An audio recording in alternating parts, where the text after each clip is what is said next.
Dad ditched me because he wanted to be a better father to his favorite stepdaughter. He didn't even notice when I moved out until this happened. That's when Grandma went off on him in front of everyone. And yep, I've got all the updates.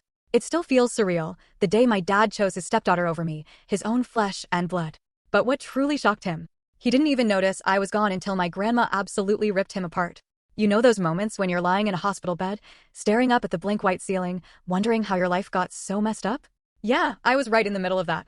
Maybe it was the pain meds kicking in, or maybe it was just the crushing reality that my father, the one person I thought would be there when I needed him most, had abandoned me for what felt like the millionth time. But it wasn't just the broken leg or the sterile hospital room that was bothering me. The thing is, I still couldn't believe I was lying there, helpless and alone, while my dad was off playing doting father to my stepsister, Stacy. Let me give you a bit of context.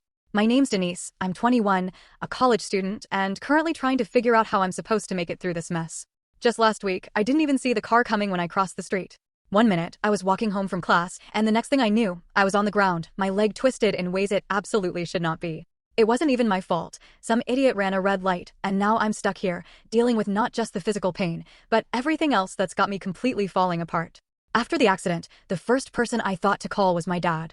I wasn't asking for much, just for him to come to the hospital, to be there for me, maybe give me some moral support since I was feeling pretty darn helpless.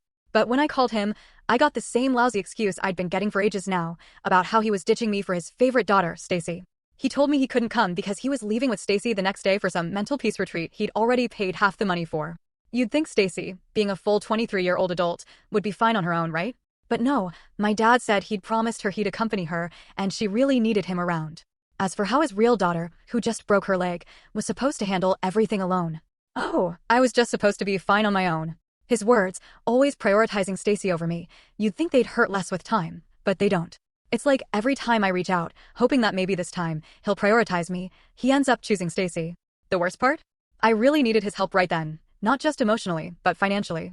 Hospital bills aren't exactly cheap, and as a college student, my savings aren't much to write home about. So, I swallowed my pride and asked him if he could help me out with the money, just to cover the hospital expenses. Can you guess what he said? He told me he only had enough money for their travel and the remaining retreat fees. He even pointed out how this retreat was really important for Stacy's mental peace, and that I should understand my sister needed this money more. Yeah, here we go again with Stacy's mental health. Let me tell you a bit about that, since we're on the topic. Stacy has been faking anxiety attacks since the day she stepped into our lives.